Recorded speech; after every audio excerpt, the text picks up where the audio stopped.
बिस्मिल्लाहिर्रहमानिर्रहीम। अस्सलाम वालेकुम व्यूअर्स, कैसे हैं आप लोग? उम्मीद करती हूँ आप लोग खैरियत से होंगे। अल्लाह पाक आप सबको अपनी हिफ्ज़ अमान में खैर व आफियत सेहत तंदुरुस्ती के साथ रखे और अपनी रहमतों और नेमतों से खूब नवाज़ें। आमीन सुम्मा आमीन। तो व्यूअर्स, आज हम अपनी किचन में मज़ेदार से आलू बुखारे और किशमिश की चटनी तैयार कर रहे हैं। तो हमने इसमें क्या क्या चीज़ें ऐड की, कैसे तैयार कर रहे हैं, तो चलिए इसके लिए देखते हैं आज की पूरी वीडियो। यहाँ पे भी चटनी बनाने के लिए मैंने 100 ग्राम आलू बुखारा और 100 ग्राम ही किशमिश है। इन दोनों को मैंने भिगो दिया था तकरीबन आधा घंटा पहले।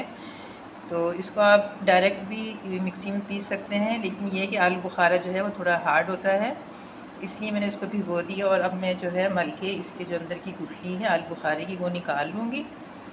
और निकालने के बाद हम जब इसको हमारा आलू बुखारे की गुठली निकल जाएगी तो एक पल्प हासिल हो जाएगा, फिर हम उसको मिक्सी के जार में डाल के पीस लेंगे। तो यहाँ पे भी मैंने तमाम गुठलियों को जो है आलू बुखारे से अलग कर लिया है। तो इसको भिगोने का यही मकसद था कि आलू बुखारा चूँकि हार्ड होता है और भिगोने से ये नरम हो जाएगा और आसानी से इसकी जो बीज है वो निकल जाएंगे। और किशमिश हमारी तो वैसे ही नरम होती है, इसे हम नहीं भी भिगोएंगे तो तब भी ये अच्छे से ग्राइंड हो जाएगी। तो अब ये दोनों चीज़ों को मैं मिक्सी के जार में डाल के इन्हें ग्राइंड कर लेती हूँ। ग्राइंड करने के बाद हम इसको छान के इस्तेमाल करेंगे। तो यहाँ पे बस मैंने दोनों चीज़ों को अच्छे से ग्राइंड कर लिया है। अब जिस बर्तन में हमने इसको पकाना है उसी में छान के इसको निकाल लेते हैं।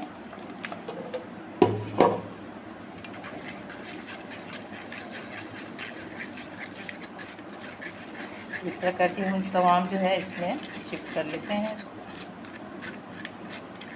आप देख सकते हैं मैंने तमाम जो मिक्सर है वो छान लिया है। अब हम इसको चूल्हे पर रख के इसको पकाना स्टार्ट करेंगे और इसमें कुछ मसाले वगैरह ऐड करेंगे। तो यहाँ पे भी बस मैंने हाफ़ टी स्पून जो है ब्लैक पेपर और 2 टीस्पून जो है सौंफ ली है और 1 टीस्पून जो है ज़ीरा है। अब इन तीनों चीज़ों को हम जो है ड्राई रोस्ट कर लेते हैं और ड्राई रोस्ट करने के बाद जो है हम इसको दरदरा पीस लेंगे। यहाँ पे भी जो हमारा आलू बुखारे और किशमिश का मिक्सर था इसे मैंने पकने के लिए चढ़ा दिया है। तो अब यहाँ पे मैं इसमें 2 खाने के जो चम्मच हैं चीनी के ऐड करूँगी, क्योंकि किशमिश भी मीठी होती है और आलू बुखारा भी जो है वो खट्टा मीठा होता है।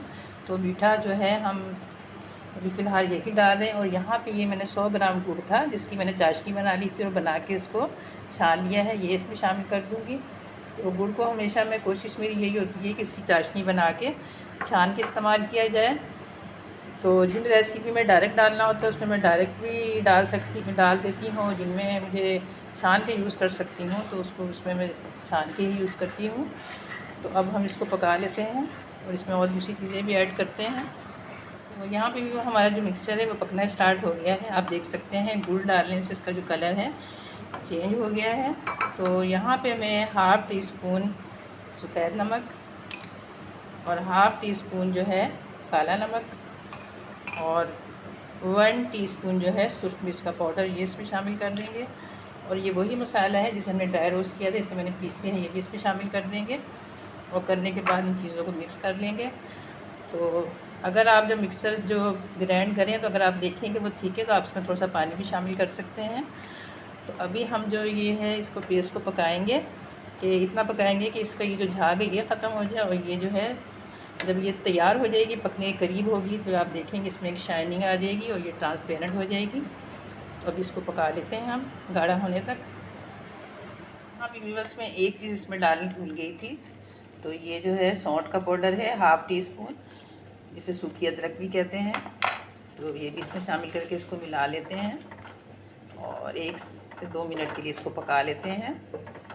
तो इसकी जो खुशबू और टेस्ट है ये भी चटनी में बहुत अच्छा लगता है खाने में। तो यहाँ पे बस हमारी जो चटनी है आप देख सकते हैं इसमें झाग भी अब बननी जो है बंद हो चुकी है और ये काफ़ी हद तक गाढ़ी हो चुकी है और इसमें एक शाइनिंग भी आ गई है। इसका कलर भी आप देख सकते हैं गुड़ डालने से कितना प्यारा कलर आया है।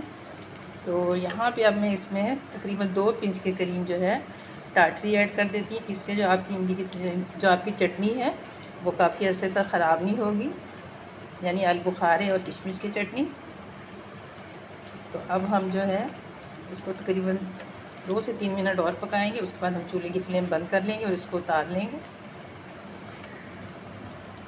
तो आप देख सकते हैं ये गाढ़ी हो गई है और इसका जो है एक शाइनी सा लुक आ गया है।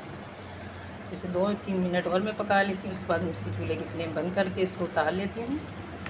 और ठंडा करके फिर हम इसको किसी बर्तन में शिफ्ट कर लेंगे। यहाँ पे भी इसको मैंने 2 से 3 मिनट और पका लिया है। आप देख सकते हैं ये काफ़ी हद तक गाढ़ी हो गई है।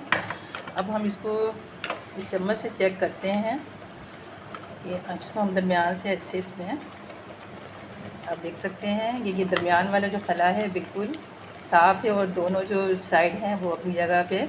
इसका मकसद है कि हमारी जो चटनी है वो बिल्कुल डन है। अब हम इसको बंद कर देते हैं और ठंडा करके किसी जार में डाल लेते हैं। तो यहाँ भी बस हमारी जो किशमिश और आलू बुखारे की चटनी वो ठंडी हो चुकी है। अब मैं इसको बाउल में शिफ्ट कर रही हूँ। तो आप इसका कलर टेक्सचर भी कितना प्यारा आया है। तो आपने इमली, आलू बुखारे, इमली, किशमिश और आलू बुखारे और इमली की चटनी तो ज़रूर खाई होगी, लेकिन ये चटनी भी आप बना के खाएँ। आप यकीन माने ये चटनी भी जो है अपने टेस्ट में लाजवाब होती है। और आप इसको मुख्तलिफ़ चाट, दही बड़े वगैरह में डाल के खाएँ तो इसका जो टेस्ट है चटनी से बिल्कुल डिफरेंट है और मज़े की लगती है चटनी। तो बस उम्मीद करती हूँ आपको हमारी आज की आलू बुखारे और किशमिश की चटनी जो है बहुत पसंद आई होगी। अगर आपको हमारी आज की रेसिपी पसंद आई है तो हमारी इस वीडियो को खूब लाइक और शेयर करें अपने अहबाब दोस्त साथियों के साथ, और हमारे चैनल को भी ज़रूर सब्सक्राइब करें और घंटी के बटन को भी ज़रूर प्रेस करें ताकि आने वाली नई वीडियो की नोटिफिकेशन आपको सबसे पहले मिल सके। तो मिलते हैं नेक्स्ट वीडियो में एक नई रेसिपी के साथ। जब तक के लिए अल्लाह हाफिज़।